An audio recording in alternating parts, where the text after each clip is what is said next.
Viewer discretion is advised.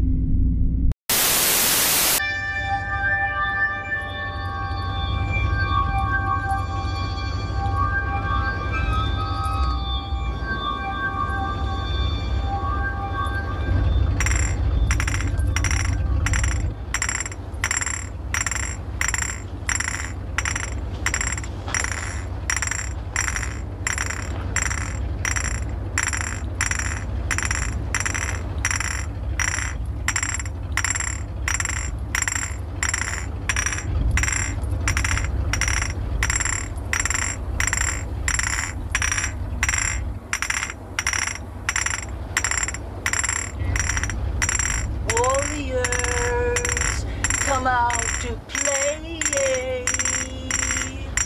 Warriors, come out to play. Warriors, come out to play. Warriors, come out to play. Warriors, come out to play. Everybody packed? Yeah. All of you stay behind me. I'm gonna take them out to the sand. What about you? You ready?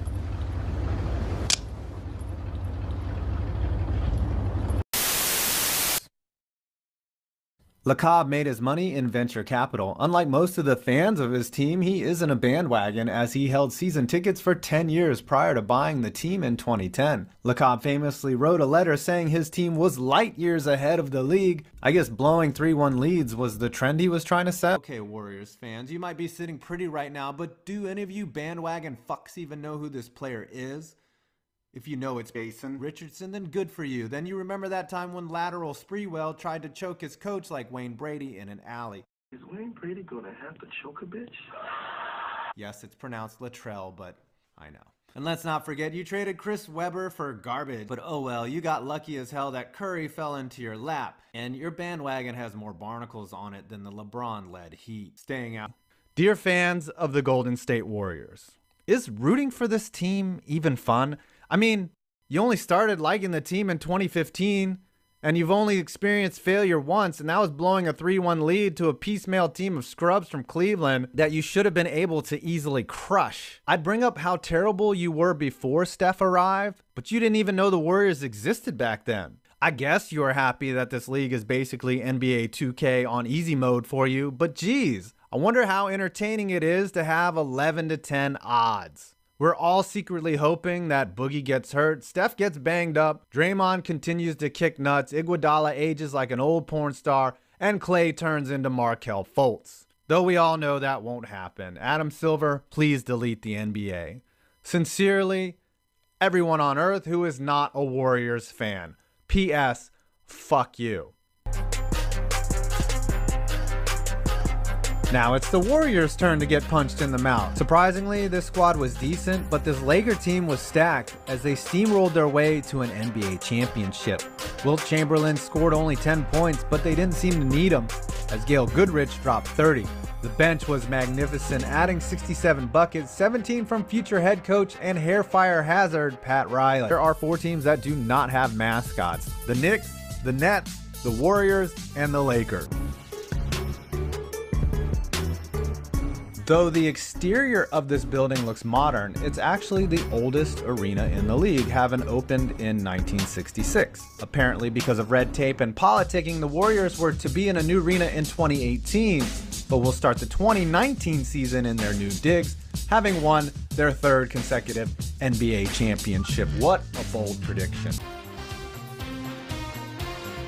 Be careful what you wish for. The Warriors openly tampered with KD, and Draymond immediately talked about him right after they blew a 3-1 lead. Apparently, the recruiting started a lot earlier than that. During Super Bowl 50, while Durant was still with the Thunder, he was given tours of the Bay Area. Draymond and Steph all hung out with him at the big game. Durant, of course, signed and immediately created 5 new Twitter accounts.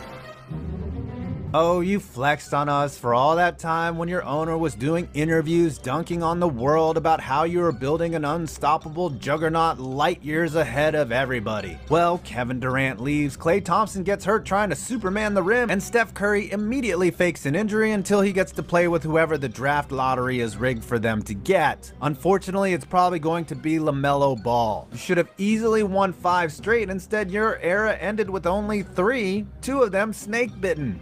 Also blew a 3-1 lead. The bandwagon has left Oakland with the brand new empty arena. Golden State Warriors, Stephen Curry. I don't think Steph Curry is the best player in NBA history, but I could easily argue that no player impacts opposing defenses more than he does. Believe me, I know. I had to watch him play my favorite player in the finals 4 times. Let's not get it twisted though. I still hate the Warriors and how they bragged about beating a badly injured Cavs team in 2015. I hate how they went twerking in the Hamptons to recruit Kevin Durant to create an unbeatable juggernaut. I hate everything about them, but I can't help but marvel at Steph's ability to take over games in a flash. He's always liable to explode for 20 to 25 points in a quarter at any moment. He's the backbone of the Warriors' rise to success over the last decade. Now all he needs to do is win a finals MVP against a healthy finals opponent without Kevin Durant on his team. Golden State Warriors, Chris Washburn. Washburn was a member of the infamous 1986 draft class that saw multiple top draft picks succumb to drugs. The Warriors picked Washburn 3rd overall despite some off-court issues in college, hoping he could finally realize his potential, but it was not to be. Washburn played just 43 games with Golden State before being traded. Overall, he lasted just 2 years in the league before being permanently banned due to his drug addiction. 222 career points is all he has to show for his time in the NBA. Golden State, blowing a 3-1 lead in the 2016 NBA Finals after winning 73 games. I mean, really, was there any other choice? Obviously, you all know my feelings on this subject because I've talked about it ad nauseum, and I still talk about it ad nauseum because it's so fucking funny. To this day, Steph fans still use endless pathetic excuses to try and justify their modern-day Jesus and top 2 player ever, their words, not mine, blowing a 3-1 lead with 2 of the last 3 games at home. Here's the facts. You want to say Draymond got suspended was the reason why the Cavs won. Draymond was suspended for 1 game, rightfully so, because he accumulated enough suspension points. Maybe don't go around whacking and kicking people in the nuts. The other one they say is, well, Andrew Bogut was hurt. Well, guess what? Andrew Bogut in the series was a -25 when he was on the court. So let's not act like he was prime Hakeem Olajuwon, all right? And the other one is, well, Steph was hurt, okay? Here's the deal. Steph missed no games due to injury. Klay missed no games due to injury. Iguodala missed no games due to injury. Draymond missed no games due to injury, okay? So I don't want to hear any excuses. The real reason your team lost this game and you blew the finals, and this is something that Steph fans just mentally can't come to grips with, and why they are so radicalized and pathologically dumb, is that Steph Curry just straight up shit his pants. Guess who played in Game 7? Draymond Green. And guess what Draymond Green did in Game 7? He put up 32 points, 15 rebounds, and 9 assists. He had one of the greatest fucking Game 7s of all time, and all Steph Curry had to do in order to seal the championship was not play like complete crap. And what did Steph do? He went 6 for 19 for 17 points. He shot 1 for 6 in the 4th quarter, and he missed all of his last 5 shots, okay? That is why the Warriors didn't win, because Steph Curry choked, and then 2 weeks later, he was in the Hamptons begging Kevin Durant to come join his team, and they won the next 2 championships, and that's the only reason why right now, we all, including LeBron fans, have to listen to morons try and debate Steph versus LeBron all the time because, oh, they have the same amount of rings, as if Kevin Durant doesn't exist, or as if Kyrie Irving never got hurt in 20. But I digress. This Warriors choke will never be forgotten about, and I will personally make sure of that. State Warriors, Jordan Poole. I was this close to saying Steph Curry just for shits and giggles, but I couldn't do it. The answer here is Jordan Poole because the Warriors, for the most part, have built a pretty good roster. Unsurprisingly, even though Steph gets all the credit for it. The Warriors handed Poole the bag this offseason after he had a very, very good playoff run to the championship last year, but this year, he's been inconsistent, and in the playoffs, he's been pretty bad. Once you consider that his contract extension kicks in next year, I would not be surprised if the Warriors move on from him once this year is over. Golden State Warriors, Rick Barry, 1975. You're probably saying to yourself, Rick Barry, really? Not Steph or KD? And yeah, that's what I'm telling you. You can say I might be being a little bit of a hater, but to me, the 2 KD titles don't count for Steph, and Steph's other 2 championships were very debatable when you're adjusting for era compared to Rick Barry's 1975 run. But to me, what gave Barry the edge is that he won the championship as a massive underdog, whereas Steph's teams were expected to win every time he did. Rick finished the 75 title run averaging 28 points, 6 rebounds, and 6 assists, without a three-point line, mind you, and 3 steals a game. The best game of his playoff run, to me, came in Game 3 of the 1975 Finals, when he had 38 points and 6 rebounds and 5 assists to go up 3-0 on the heavily favored Washington Bullets. Golden State Warriors, Stephen Curry.